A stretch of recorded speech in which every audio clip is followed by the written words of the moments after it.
Ayan guys, good morning. Ayan, tour ko ulit kayo dito sa aking munting garden. May papaya, ayan. Ating munting garden.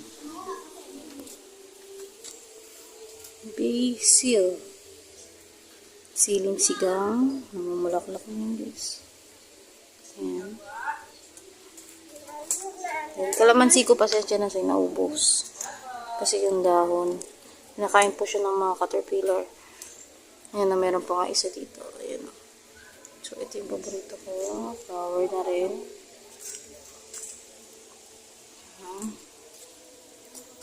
Aloe vera.